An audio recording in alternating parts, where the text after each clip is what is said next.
안녕하세요. 미국 주식론 대학이 미준입니다. 오늘 주말을 맞이해서 미준과 함께 해주시는 분들께 감사의 말씀을 먼저 드립니다. 오늘은 특별한 순서를 준비했습니다. 미국 주식으로 은퇴하기처럼 미국 주식의 투자 컨텐츠를 제공하고 계신 다른 한 분을 모셨는데요. 프리미엄 미국 주식 컨텐츠를 제공하고 있는 머니 네버 슬립스를 운영하고 계신 심두보 CCO님을 모셨습니다. 안녕하세요. 네, 안녕하세요. 제가 정말 너무 좋아하는 미준 채널에 이렇게 오게 돼서 너무 기쁘다는 말씀을 안 드릴 수가 없네요. 감사합니다. 가끔씩 미준 시청하시나요? 가끔씩이 아니고 매일 봅니다. 아유, 아유, 감사합니다. 저도 그 머니 네버 슬립 그 뉴스레터 있잖아요. 네네. 예, 그래서 뉴스레터를 우연히 한 3, 4개월 전인가 그때부터 좀 발견을 해서 요즘에 매일 유용하게 사용을 하고 있습니다. 아유, 너무 감사합니다. 어, 아마 미존 시청자분들 중에 이제 이미 머니 레버 슬립스 아시는 분들 계시겠지만 생소하신 분들이 계시기 때문에 간단히 머니 레버 슬립 어떻게 운영되고 있고 또 어떤 미국 주식 관련 컨텐츠를 제공하고 있는지 그리고 또 심두보 CCO님에 대해서 또 궁금하거든요. 간단히 자기소개도 부탁드립니다. 먼저 이제 저에 대해서 먼저 설명드린 게 순서가 맞을 것 같은데, 예, 예. 저는 한 2010년부터 기자로 좀 활동을 시작을 했어요. 그래서 이제 더벨이라는 곳에서 M&A 전문 기자로 좀 활동을 시작했고, 그 다음에는 그 외신인데요. 머저마켓이라고 M&A를 전문으로 하는 이제 정보 플랫폼이 있거든요. 거기서 좀 오래 좀 일을 했습니다. 어, 그리고 이제 그 다음에는 제가 한때 그 가상자산, 암호화폐에 좀 관심이 많아서 그 디센타라는 곳에 이제 편집장도 맡기도 했고요. 예, 그리고 이제 새로운 회사에 와서 뭔가 새로운 일을 하고 싶었고 이제 그때쯤에 이제 미국 주식이 국내에 점점 더 알려질 때였거든요. 그래서 예. 제가 이제 투자은행 쪽에 대한 좀 전문 지식이 있다 보니까 이 전문 지식을 이용해서 미국 주식에 관련된 소식을 한국에 전해주면 좋겠다라는 생각에 이제 머니네버 슬립이라는 걸 시작하게 됐고 지금 머니네버 슬립은 한 세 가지 통로를 통해서 콘텐츠를 좀 제공을 하고 있어요. 그래서 아까 미주님께서 말씀하셨던 뉴스레터를 통해서 매일 오전에 좀 정보를 제공을 하고 있고 이때는 좀 미국 전체 시장을서 뭐 주요한 이슈가 뭐가 있는지 짚어보고 있고요. 그다음에 이제 미준 채널보다는 훨씬 작지만 아담하게 이제 머니네버 슬립 유튜브 채널을 통해서 뭔가 좀 핫한 이슈들 중심으로 좀 전달해 드리고 좀 딥한 이슈들 그리고 좀 깊이 있게 다뤄야 되는 것들은 저희가 이제 네이버 프리미엄 콘텐츠라고 그쪽을 통해서 좀 텍스트 콘텐츠를 좀 제공을 하고 있습니다. 예. 이제 좀 이해가 갑니다. 기자 음. 출신이셔서 제가 이제 항상 뉴스레터 받아보면서 참 기사의 퀄리티가 좋다. 너무 잘 쓰신다 이렇게 생각했는데 역시 전문가의 손길이 들어가 딱딱하죠. 있었군요. 이제 좀 궁금증이 해결되는 것 같고요. 오늘 세 가지 정도의 주제를 가지고 그 미존 구독자분들께 컨텐츠를 전달해 드릴 텐데 어떤 네네네. 내용 준비하셨나요, 오늘?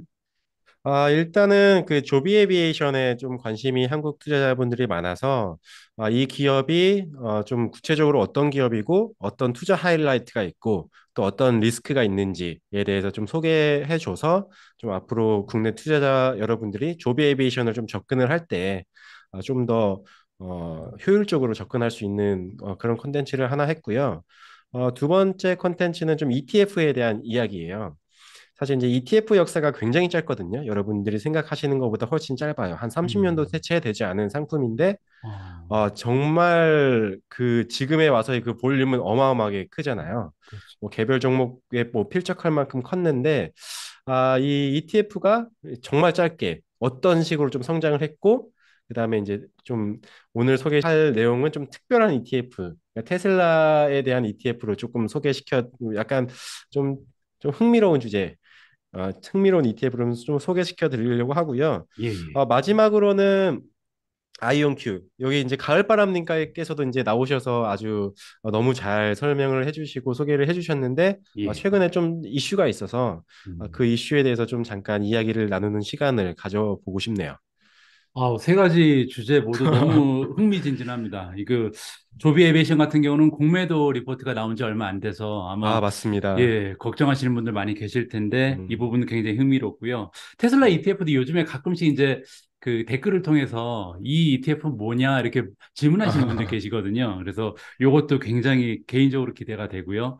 마지막으로 아이온큐 같은 경우는 한 이틀밖에 안 됐죠. 공동 창립자가 회사를 아, 네. 나가서 이 네네네네. 부분도 상당히 걱정하시는 분이 계실 텐데 오늘 굉장히 유용한 정보가 될 것 같습니다.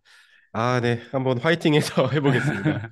예, 그러면 지체 없이 준비하신 내용 한번 넘어가 보도록 하겠습니다. 네. 화면 공유가 잘 됐나요? 예, 잘 보입니다. 진행해 아, 네. 주시죠. 여기 이 이미지 보시면 그 스마트폰 거치대거든요. 예, 예. 이게 굉장히 인기 있었던 거치대예요. 그리고 이걸 만든 곳이 조비입니다. 아, 그런데 이제 이 조비라는 회사가 지금 우리가 말하는 조비 에비에이션은 아니고요. 예, 그 같은 이름을 가진 회사인데 조비 에비에이션의 창업자인 조벤 비버트가 만든 회사이기도 합니다. 그래서 그 조벤 비버트가 2005년에 이 조비라는 회사를 만들었고 예. 그로부터 4년이 지난 다음에 조비 에비에이션이라는 회사를 만들게 된 거죠. 어, 그래서 이거는 뭐 아시는 분들은 아시겠지만 뭐 모르시는 분들도 많을 것 같아서 좀 가져와 봤는데요. 예, 재밌네요. 네. 그래서 처음에 이제 조벤 비버트라는 분이 이 조비를 창업을 하고 이 스마트폰 거치대를 만든 그리고 굉장한 성공을 거뒀어요. 그래서 예, 뭐 다양한 제품의 아이디어 상품들을 만들면서 어떻게 보면은 첫 번째 창업 성공 스토리를 만들게 된 거죠. 음, 그리고 나서 이제 본인이 진짜 하고 싶었던 그 조비 에이비에이션을 시작하게 됩니다. 음, 사실은 이제 이 그 조벤 비버트는 그 우클라에서 좀 수학을 했고 기계공학을 전공을 했어요. 예, 어떻게 보면 좀 맥락이 오히려는 그 조비 에비에이션에 더 가깝죠. 음, 아이디어 상품보다는. 예, 그리고 이제 그 사실 이제 이 인물에 대해서는 많이 알려진 바가 없는데 어렸을 때부터 물리랑 기계에 대한 좀 열정이 많았고 음, 그리고 이제 그 시골에 살았다고 하더라고요. 그래서 시골에 살면서 뭐 친환경 뭐 이런 거에 좀 관심이 있었고 그래서 이제 궁극적으로 첫 번째 창업했던 조비라는 회사는 어떻게 보면 좀 리더십에 대한 증명을 하고 뭐 사업에 대한 어떤 그 경험을 쌓는 그 기간을 거치고 이제 궁극적으로는 본인이 진짜 하고 싶었던 이비톨이라는 어떤 그 사업을 이제 시작하게 된 거죠. 예, 그래서 이런 히스토리가 좀 테슬라 쪽이랑 좀 유사해요. 그러니까 일론 머스크가 엑스닷컴이라는 회사를 만들고 이걸 페이팔이랑 합병을 하고 그다음에 엑싯을 하면서 어떤 좀 자기의 진짜 꿈을 실현하기 위한 그 시드머니라고 하기엔 너무 크지만 그런 돈을 마련해서 이제 그 일론 머스크 최근에 나온 자서전을 보면요. 음, 자서전은 아니죠. 그 전기를 보면 그 음, 어렸을 때부터 우주 전기차에 대한 꿈을 계속 꿔왔었거든요. 음, 그래서 이제 페이팔 그 엑스닷컴을 통해서 마련한 자금으로 이제 곧바로 스페이스 X 이어서 이제 테슬라라는 이제 거대한 기업, 거대한 도전을 시작하게 됐는데 음, 조벤 비버트도 이와 마찬가지의 좀 루트를 타고 있다고 볼 수 음, 있겠습니다. 예, 그러네요. 그래서 이제 본격적으로 시작하기에 앞서서 그 조비 에이비에이션의 좀 히스토리를 짧게 정리하면 2009년에 이제 조비 에이비에이션 시작했고요. 7명의 엔지니어 소규모 팀으로 시작을 했고 여기서 좀 주목해야 될 거는 시작 때부터 전기 모터, 뭐 비행 소프트웨어, 리튬 이온 배터리 좀 약간 좀 굉장히 로우한 단계 그 원천 기술부터 좀 연구를 하기 시작했어요. 그러니까 바로 뭐 기체를 만들거나 이러지 않았고 음, 그리고 이제 2012년에 나사와 파트너십이 시작이 됐어요. 협력업체로 선정이 된 거죠. 그래서 이때는 이제 립테크 그리고 엑스57이라는 프로젝트를 통해서 기술력을 끌어올리는 그런 기회가 되었고요. 그래서 2015년이랑 2017년에는 이제 서브스케일 데모기, 풀스케일 데모기라는 걸 만들었는데 이게 뭐냐면 이제 서브스케일 데모기는 좀 작게 만드는 거예요. 그러니까 작게 만들어 음, 봐서 이걸 한번 시험을 해봐서 뭔가 좀 문제가 있는지, 예, 디자인은 괜찮은지, 비행 역학에서는 좀 문제가 없는지. 그래서 이제 그게 오케이 됐다. 그러면 이제 풀스케일 데모기를 만들거든요. 예, 그래서 이제 2017년에 이그 실제 모양과 좀 똑같은 걸 만들어서 이제 테스트를 해봤죠. 그래서 어떻게 보면 이게 2015년, 2017년 연이어서 이제 잘 진행이 됐던 거고, 이제 음, 2017년에 이제 풀스케일 데모기를 잘 만들었으니까 이제 예, 드디어 2019년에 사전 제작 프로토타입 시제품을 만들게 된 거죠. 그래서 예, 이 시계열이 나쁘지 않은 속도로 이제 착착착 진행이 됐다고 보시면 되고 예, 자, 이제 2019년에 이제 토요타랑 협력 소식이 있고, 그 다음에 이제 미국 공군 승인을 그 다음 연도에 바로 획득을 합니다. 그리고 이제 이 내용은 이제 뒤에서 한번 더 설명을 해드릴 예정이어서 좀 간단하게 짚고 넘어가겠습니다.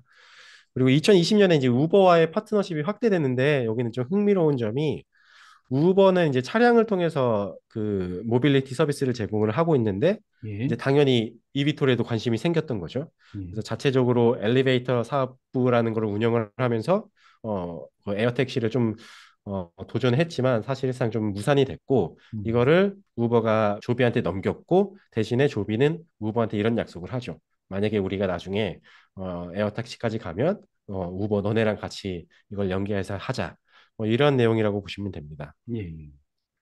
그리고 2021년에 상장을 했고, 조비 에비에이션은 굉장히 좋은 상장 타이밍에 들어갔어요. 그래서 2021년에 유동성이 굉장히 풍부하고, 사람들도 이 UAM, 에어택시에 굉장히 관심이 많을 때 스펙을 상장을 했기 때문에 그러게요. 자금을 정말 많이 조달을 했어요. 음, 엄청난 규모의 자금을 조달을 했고, 이때 당시에 이런 규모의 자금을 조달했던 에어택시 업체는 조비랑 이양밖에 없어요. 예, 그래서 예, 릴리움이라든가 뭐 아처라든가는 뭐 역시 스펙 상장을 했지만 이보다는 훨씬 작은 규모의 펀드레이징을 하셨다고 보면 될 것 같고요. 예, 그래서 이제 2022년에 뭐 여러 가지 좀 새로운 소식들을 전했고, 이제 올해 들어서 이제 주가가 빵 뛰게 된 거는 이제 우리 이제 생산 단계에 진입할 거다.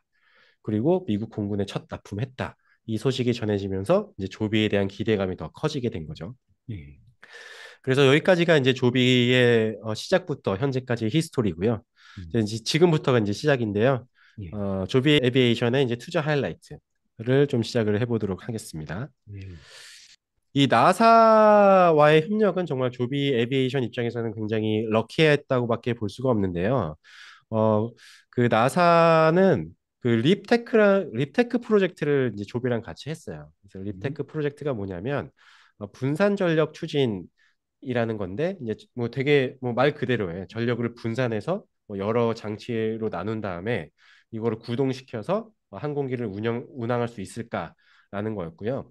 그러니까 우리가 흔히 보면은 헬리콥터나 기존의 이제 대형 항공기 보면은 거대한 엔진, 거대한 프로펠러를 통해서 움직이잖아요. 예, 이번에 근데 우리 이번에 좀 다른 방식으로 시도를 해보자.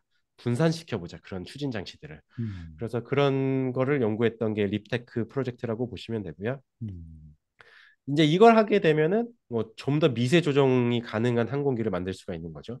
뭐 좁은 음, 공간에 착륙하고 좁은 공간에서 이륙할 수 있고 동시에 소음도 낮고 그러니까 소음도 음, 낮고 그렇게 작은 공간을 활용할 수 있기 때문에 복잡한 도심에서 활용할 수 있다. 복잡한 음, 도심에서 하면은 이거 혹시나 우리가 에어택시로도 활용할 수 있지 않을까. 이런 음, 아이디어가 된 거고요. 예, 예, X57 프로젝트는 립테크에 이은 후속 프로젝트라고 보시면 되고 이제 립테크 프로젝트에서 좀 얻어냈던 어떤 기술력이나 그런 것들을 좀 그 실증해 보자. 뭐 이런 거라고 보시면 됩니다.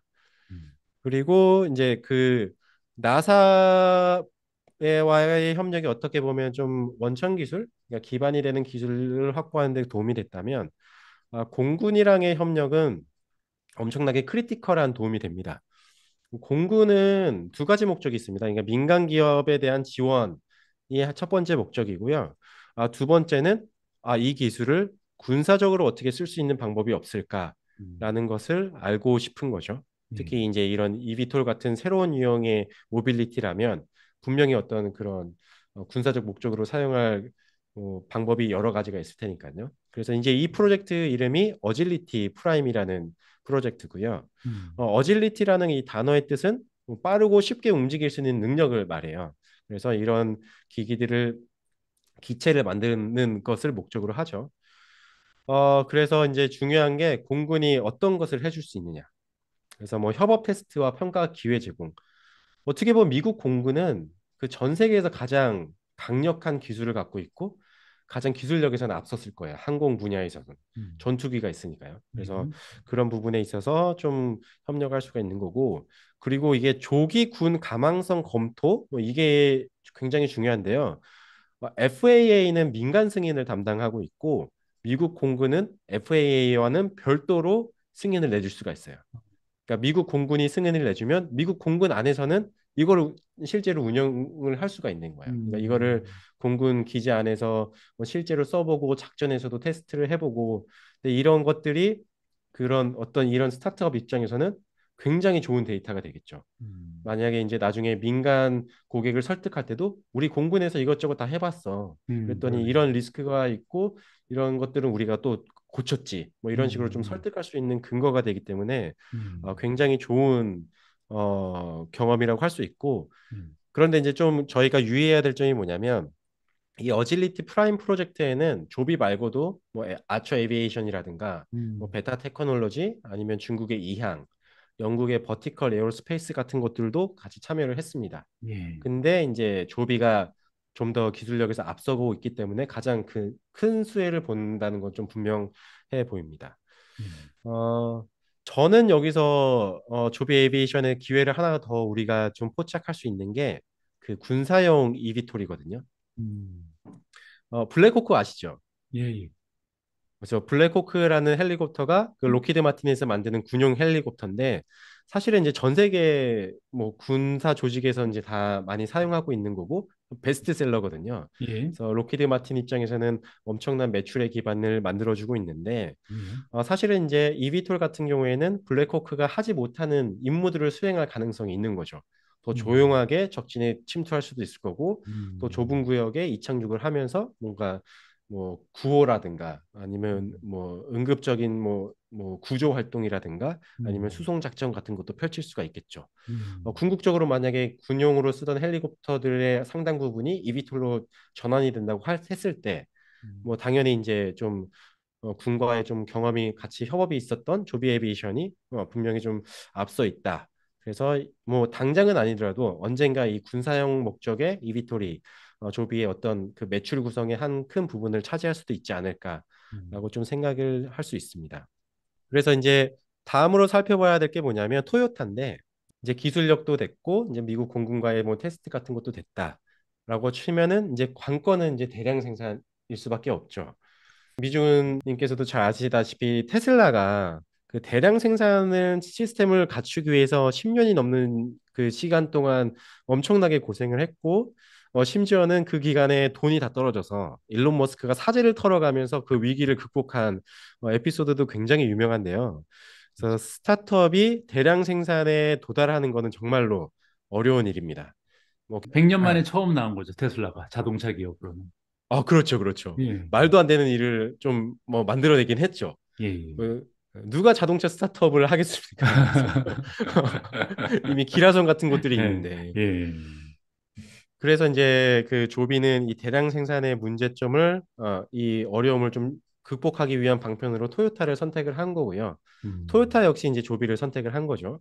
그래서 토요타가 이제 최대 외부 주주가 되었고, 이제 어떻게 하면은 조비의 어떤 이비토를 대량 생산할 수 있을지에 대해서 이미 협력은 시작된 단계예요. 예, 그래서 이제 토요타에서 조비로 엔지니어도 다수 파견을 하고 여러 가지 부품 공급 계약도 체결을 하면서 실질적으로 좀 협업을 강하게 이어나가고 있습니다. 음, 그래서 사실은 이제 이게 어떻게 투자로 연결이 됐냐면 그 시리즈 B 투자에서 토요타의 이제 그 벤처 유닛인 토요타 벤처스가 처음에 투자를 했어요. 예, 근데 이제 이런 것들이 다 본사에 보고가 들어가거든요. 그래서 예, 본사에서 이제 검토를 했죠. 그래서 그러면은 이 토요타 조비의 어떤 사업이 토요타와 시너지가 날 가능성이 좀 있다. 우리 그럼 음, 본사 차원에서 여기에 투자를 해보자. 뭐 이런 식으로 음, 연결이 됐다고 보시면 될 것 같고, 예, 삼성에도 이런 기능을 하는 곳이 있어요. 미국에 좀 그 본사를 둔 삼성 넥스트라는 투자 유닛이 있는데, 예, 보통 이제 글로벌 기업들은 이런 유닛을 두면서 시장에서 뭐 될성 부른 어떤 그런 스타트업들을 발굴해내고, 이제 토요타의 레이더망에 이제 조비가 걸린 거죠. 그렇게 음, 해서 이제 좀 협업 관계가 구축이 됐다고 보시면 되고, 이 관계는 꽤 끈끈하다고 볼 수가 있습니다. 뭐 토요타에서도 좀 대규모 투자를 했고요. 그리고 이제 뭐 사람도 투입을 하고 뭐 토요타의 핵심 인력을 뭐 조비의 그 이사회 자리에도 앉히기도 하고, 이런 식으로 음. 좀 강력한 본드가 되고 있는 형태라고 보시면 될 것 같습니다. 그래서 지금 단계에서 보면은 조비는 그 대량 생산의 열쇠를 풀기 위해서 노력하는 초기 단계에 진입했다고 보시면 되고, 음, 근데 아이러니하게도 이 아직 대량 생산 시스템이 구축되지 않았지만 조비는 동시에 그 수요 측도 확보를 해야 되는 미션을 안고 있어요. 그러니까 음, 대량 생산이 어느 정도 되기 시작했을 때 이거를 바로 써먹을 수 있는 어떤 그 채널이 필요한 거죠. 예, 그래서 선택한 게 이제 델타 항공입니다. 어, 그래서 우리나라 사람들은 좀 생소한 델타 항공일 수 있겠는데요. 이 델타 항공은 미국 3대 항공사 중에 하나입니다. 그래서 아메리칸 항공, 유나이티드 항공, 그리고 델타 항공 이렇게 세 개가 이제 메이저 3대 항공사고 규모가 엄청 어마어마하겠죠. 그래서 이제 델타 항공 같은 경우에는 자기네 공항에서 내린 자기네 비행기에서 내린 사람들을 좀 더 자기 그 고객들이 가려고 하는 목적지에 가깝게 이동시켜주는 수단으로 조비의 이비토를 좀 이용하고자 하는 그런 목적을 가지고 있고요. 음, 여기에 더해서 이제 토요타 덕분에 확보한 파트너인데요. 일본의 그 아나홀딩스랑도 그 협업 구조를 음, 파트너를 맺었어요. 그래서 예, 아나홀딩스 같은 경우에는 일본의 최대 항공사 중에 하나고요. 음, 그래서 이제 여기는 흥미로운 게 장거리 비행기는 아나홀딩스가 책임지고 음, 지상 자동차로의 이동은 토요타가 책임을 지고 그 음, 미드레인지의 것은 조비한테 맡겨보자. 이런 좀 큰 그림을 그리고 있거든요. 예, 그래서 이제 이 세 개 업체가 뭐 이제 생산이 되게 되면 그걸 이제 테스트부터 시작을 할 것 같습니다. 좋은 아이디어네요. 왜냐면 한국 같은 이렇게 좀 작은 나라, 일본도 작으니까 좀 네네네. 이게 애매하잖아요. 차 타고 가기엔 좀 멀고 비행기 타기엔 너무 가깝고. 그렇죠. 예, 인천에서 서울 오고 예, 싶은데 저희가 이제 항상 뭐 차를 이용하거나 아니면 그 전철이라고 해야 되나? 예, 왔다 갔다 하는 그 트레인 타고 가야 되는데 사실 시간이 꽤 걸리니까 예, 네, 그런 것들은 좀 단축시켜 줄 수 있으면 엄청나게 좋겠죠. 그러네요. 그리고 이제 다음으로 설명드릴 것은 이제 조비 에비에이션 같은 경우에는 그 수직 계열화 전략을 채택을 했어요. 음, 그러니까 원천 기술부터 시작을 해서 생산도 직접 하고 수요 쪽에 뿌리는 것도 직접 하고 궁극적으로는 에어 택시도 직접 운영을 하겠다라는 어, 게 조비의 궁극적인 목적인데 예, 이게 테슬라랑 똑같아요. 그러네요. 테슬라도 처음 뭐 기술 원천 기술도 갖고 있고 심지어 파나소닉이랑 배터리 조립 공장도 같이 만들었고 그리고 온라인에서 테슬라는 자동차를 팔았죠. 음, 대리점을 이용하지도 않았고 예, 그리고 궁극적으로는 로보택시를 하겠다. 그래서 이제 조비 에비에이션이랑 테슬라랑 좀 이런 식으로 닮은 점이 많기 때문에 조비 에비에이션을 자꾸 이제 그 에어 택시계의 테슬라라고 부르는 좀 음, 이유가 되고 있고요. 음, 그래서 근데 이 전략이 가장 좀 아킬레스건이 있는 게 돈이 너무 많이 들어요. 혼자 다 하려니까 그렇죠. 돈이 너무 많이 들고 그래서 그 아까 말씀드린 것처럼 이제 테슬라도 여기에서 좀 많이 그 좀 자금난에 시달렸고 일론 머스크도 어마어마한 스트레스를 받았다고 좀 밝힌 바 있는데 이거를 좀 어떻게 해결해 나갈지 언젠가는 한번 올 거거든요. 공장 짓기 시작하면 뭐 수천억은 그냥 쑥쑥 나갈 텐데 예, 이 지점에서 뭐 토요타의 힘을 한번 다시 빌릴지 음, 아니면 추가적인 외부 전략적 투자자나 아니면 재무적 투자자를 유치할 수 있을지 요것도 좀 저희가 잘 지켜봐야 되는 포인트 중에 하나입니다. 그렇죠. 그리고 이제 인증 부분에 대해서는 조금 저는 너무 과대평가를 안 했으면 좋겠다라는 생각을 갖고 있는 사람 중에 하나인데 음, 여기에 너무 매몰되면 안 되는 이유가 분명히 앞서서 인증을 받고 기술적인 것을 증명받는다는 점에서는 좀 이점이 있지만 이게 그 이비톨의 특성을 좀 생각을 해보시는 게 좋을 것 같아요. 이거는 인증을 다 받아서 실제로 상용화를 하기까지는 시간이 좀 많이 걸리거든요. 그러니까 음, 초기에 먼저 인증을 받았다고 해서 이걸 막 그 B2C로 팔 수 있는 제품이 아니잖아요. 테슬라랑 그렇죠. 좀 다르죠. 예, 테슬라 같은 경우에는 뭐 얼리 어답터라든가 부자들이 테슬라의 초기 모델들을 많이 사주면서 좀 매출을 올렸다면 이비톨 같은 경우에는 초반에는 B2B 고객들로 조금씩 채워나가는 방식이 될 수밖에 없을 텐데 음, 그래서 이제 그 좀 제가 여러 정보를 찾아보니까 조비가 먼저 인증을 받더라도 후발주자들이 이걸 따라잡는 데 걸리는 시간은 한 1년에서 2년 정도면 이제 음, 따라잡으면서 이제 똑같이 인증을 받는 그래서 동일한 선상에 쓸 수 있는 정도가 될 수 있을 거라고 보더라고요. 그래서 음, 특정 업체 같은 경우는 일부러 인증 절차를 안 밟고 있기도 하다고 해요. 음. 그러니까 왜냐하면 이제 조비가 먼저 인증 절차를 받으면 그 FAA에서 이제 좀 명확한 로드맵이 나올 테고, 그럼 거기에 맞춰서 이제 원큐에 진행을 할 수 있다라는 게 이제 그 후발주자들의 입장인 거죠. 일부러 기다리고 있네요.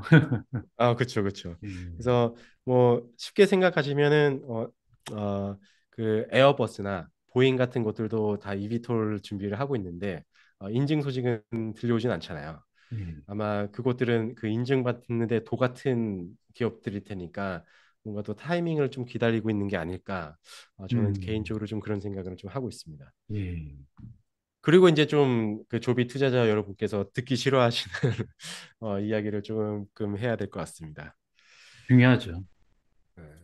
그래서 이게 그 공매도 리서치 기업이 언급한 것들을 좀 제가 정리를 했어요. 그래서 음, 이제 처음에 그 리포트에서 좀 문제 제기했던 여러 가지 중에 하나가 그 대량 생산 가능할 것이냐라는 것이었는데요. 어, 조비가 그 전에 밝혔던 목표가 2031년까지 1만 4천 대의 그 이비토를 만들겠다고 얘기를 했어요. 누적으로. 예, 그러면 이게 2027년부터 매년 한 3,260대를 계속 만들어야 되는 물량이거든요. 예, 미주님께서도 잘 아시다시피 그 전기차 스타트업들이 그 전기차 생산하는데 굉장한 어려움을 겪었고 지금도 겪고 있는 곳들이 많잖아요. 그렇죠. 그래서 뭐 연간 1만 대 달성하는 게 굉장히 어렵다라는 것도 이제 저희가 잘 체감을 하고 있는데 이번에 뭐 루시드 어, 같은 경우도 어려울 것 같더라고요, 만대가. 그러니까요. 예, 안 그래도 그게 줄인 목표치였는데 그것도 예, 어렵게 됐다고 하면서 음, 좀 타격이 불가피한 상황인데 예, 어, 사실 항공기 만들기가 차 만들기보다는 어렵지 않겠어요. 그렇겠죠. 음. 그래서 이제 여기 공매도 업체에서 나온 리포트를 보면은 한 개 업체 그 사례를 들으면서 이 어떤 업체가 있는데 이 업체가 매년 뭐 100대도 안 되는 항공기를 만든다. 근데 음, 사실은 이제 저는 그거는 좀 비약일 수도 있다는 생각이 좀 들어요. 한 개 업체의 사례를 갖고 와서 얘네가 못하니까 좀이 너네도 힘들지 않겠어? 라고 하는 건 좀 비약일 수 있겠지만 저희가 좀 주목할 것은 토요타와의 그 대량 생산 협업이 얼마나 잘 진행될 것인가. 음, 그거를 좀 잘 지켜봐야겠다는 것은 꼭 좀 저희가 생각을 하면 좋을 것 같고요. 음. 싸게 만들 수 있을 것인가. 만드는 건 누구나 할 수 있다 이거죠. 돈이 많으면 만들 수 있다. 음, 근데 이제 테슬라처럼 경쟁사를 압도할 만큼 싸게 만들어야 성공하는 게 아니냐 이런 음, 지적이고 음, 그래서 이번에 그 공매도 리서치를 보면요 그 경쟁업체 세 군데의 평균 단가를 이제 언급을 해요. 그래서 음, 300만 달러씩 든다. 근데 조비의 목표치는 130만 달러가 목표가 아니냐. 이건 예, 좀 너무 심한 거 아니냐. 뭐 이런 뉘앙스인데 음, 어, 사실은 저도 이건 잘 모르겠어요. 이거는 조비 사실은 이게 생산 시스템이라든가 아니면 그런 노하우에 따라서 비용은 기하급수적으로 좀 떨어질 수 있는 부분이지 않냐. 그리고 이 300만 달러라는 생산 단가를 낸 그 기업들도 어차피 지금은 초기 단계니까 당연히 높은 가격이 들 수밖에 없고 그래서 이거는 뭐 저는 그렇게 설득력이 크게 와닿진 않았지만 어쨌든 그 공매도 리서치 기관이 좀 지적했던 부분 중에 하나라고 좀 음, 전달을 해드리려고 여기 넣었고요. 예, 그다음에 이제 성능 목표에 도달을 할 수 있을까? 이게 좀 크리티컬해요. 제가 그 공매도 리포트를 보면서 이거는 좀 심각하게 고민을 해봐야 되지 않냐라고 했던 게 바로 이건데요. 이게 배터리로 가는 그 항공기잖아요. 그러면 이제 그렇죠. 배터리의 용량에 굉장히 큰 영향을 받게 될 텐데 수직 이착륙하는 데만 해도 총 배터리의 20%가 소모된다고 이제 리서치에서는 얘기를 해요. 그러면 음, 이 20%는 이미 그 이착륙 때 날아가는 거고, 소모가 되죠. 그, 그렇죠. 그리고 이제 FAA의 규정을 준수하기 위해서는 30분 가량을 주행할 수 있을 여유 에너지를 남겨놔야 된다고 하더라고요. 음, 이를테면은 착륙지에 문제가 생겼을 때 공중에 더 떠 있어야 되는 경우도 생길 수 있고 그렇죠. 안전을 안전을 위해서 이제 여유 배터리를 남겨둬야 된다. 예, 그래서 이런저런 차포 다 떼면은 어 실제로 주행 가능한 게 한 25에서 35마일밖에 안 된다. 이렇게 이제 보고서는 보고 있는 거죠. 이게 이제 음, 킬로미터로 환산하면 40에서 50km인데 그러네요. 이게 그러면 정말 에어택시로서의 기능을 할 것이냐? 왜냐하면 이제 조비가 뭐 그동안 얘기했던 게 맨하탄을 중심으로 해서 뭐 여러 군 뭐 뉴헤이븐이라든가 아니면 이스트 햄튼이라든가 그런 지역까지 가려면 80에서 100마일을 날아가야 되거든요. 그렇죠. 그런데 이제 지금 용량으로는 턱없이 부족하다는 거죠. 음, 그러면 에어택시라는 게 실질적으로 구동할 수 있느냐? 근데 여기서 이제 좀 문제가 되는 게 그 리튬 이온 배터리는 조비의 전문 분야가 아니라는 거죠.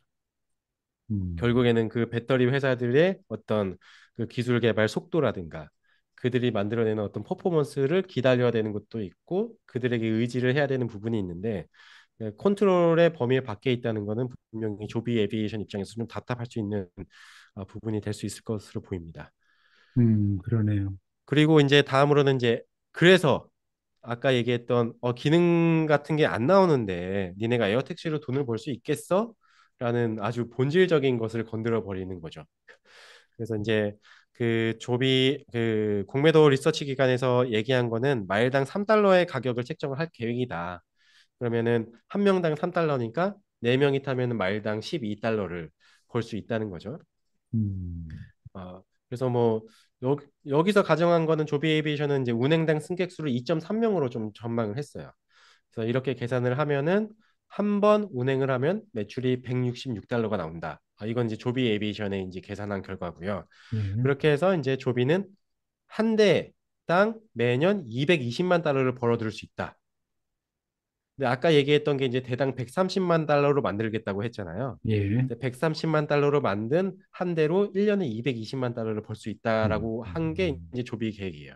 이게 음, 성공만 하면 이제 이런 대박 비즈니스도 없는 거죠. 그렇죠. 음, 그래서 음, 이제 근데 이제 그 공매도 리서치 기관은 이제 역산을 하기 시작한 거죠. 그래서 이 한 번 은행에서 166달러를 받아서 연간 220만 달러를 벌어들이기 위해서는 매년 13,000회를 운영해야 되고 그러면 365일 쉬지 않고 매일 36회입니다. 그런데 과연 하루에 36회를 운행할 수 있느냐라는 거를 이제 음. 또 공격을 한 거라고 보시면 됩니다. 무작위로 좀 만든 그런 감이 있네. 그쵸, 그쵸. 예. 그래서 좀, 물론 이게 좀, 어떻게 보면 좀 당연한 게, 좀 그 회사 입장에서 보면 좀 장밋빛 미래를 좀 상상을 하게 되고, 그다음에 공매도 리서치 기관은 좀 월스트 케이스를 좀 가정을 하게 되니까, 이런 간극이 발생하는 것 같은데, 어, 더 보면은 이제 그 좀 운행에도 마일당 좀 더 많은 돈이 들지 않겠느냐라고 보는 게 공매도 리서치 기관의 좀 입장이에요. 그래서 뭐 음, 이런 것들을 좀 종합해 봤을 때 에어택시가 정말 수익성이 있느냐라는 좀 본질적인 것을 좀 건드렸다고 보시면 될 것 같아요. 그러네요. 그리고 이제 이거는 좀 제 의견인데 모빌리티라는 게 결국에는 A라는 지점에서 B라는 지점으로 가기 위한 최적의 루트를 찾는 그 게임이거든요. 음, 그래서 그 과정에서 뭐 우리가 자동차를 이용할 수도 있고 킥보드를 탈 수도 있고 비행기를 탈 수도 있고 뭐 이런 것들을 이제 우리가 결정을 하게 되는데 자율주행이 점점 고도화될수록 이제 트래픽이라는 게 줄어들게 되겠죠. 그렇죠.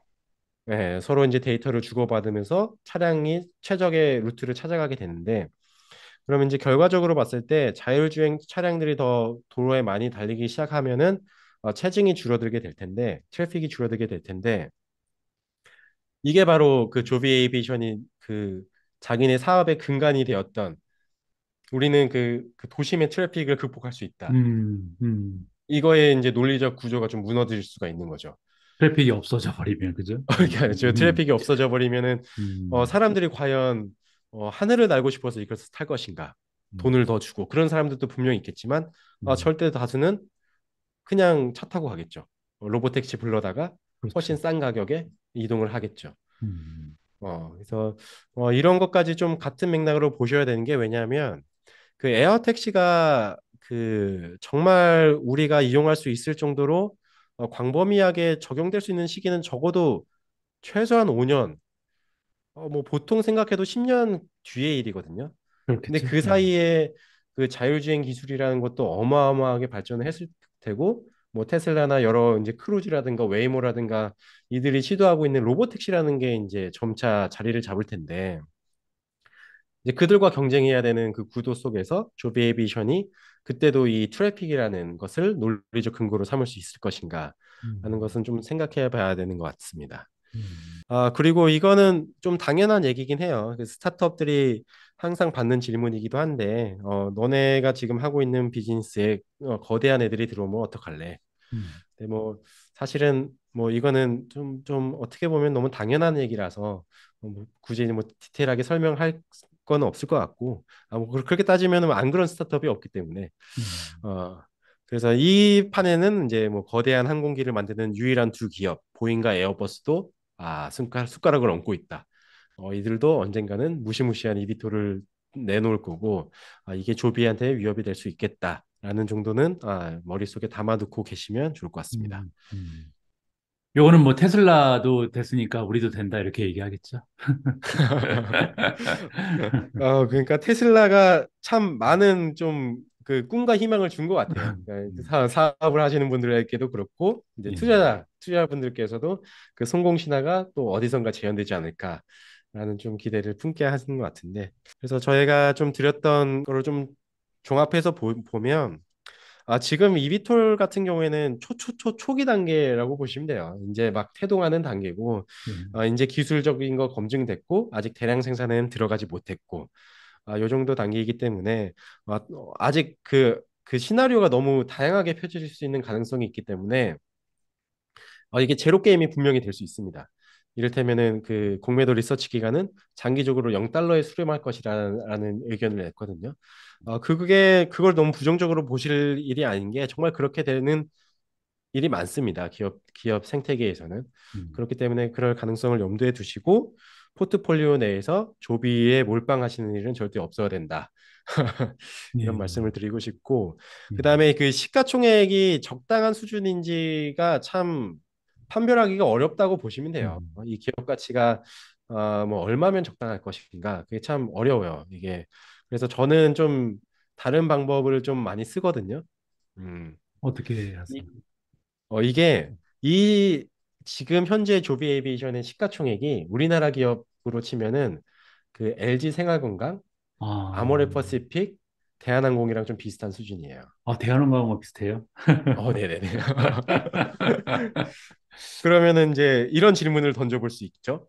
당신이 하나의 기업을 가질 수 있다. LG 음, 생활건강을 가질래? 조비 에이비에이션을 가질래?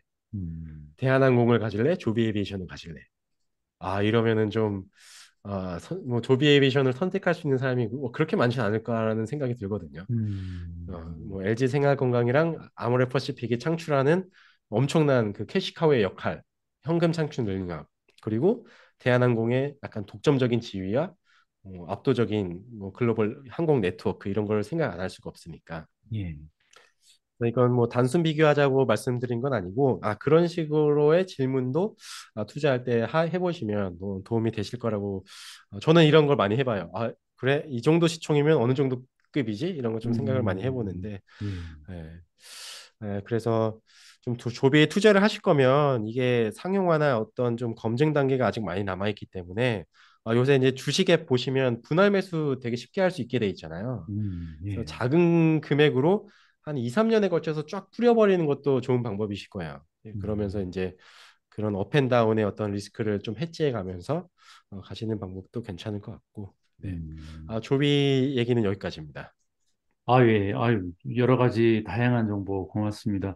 제가 보더라도 좀 위험도가 리스크가 상당히 있는 종목이다 이렇게 생각이 되는 게 예전에 제가 정확한 수치는 기억이 안 나는데 1910년도인가 15년도에 미국에 이제 자동차 산업이 붐을 일었잖아요.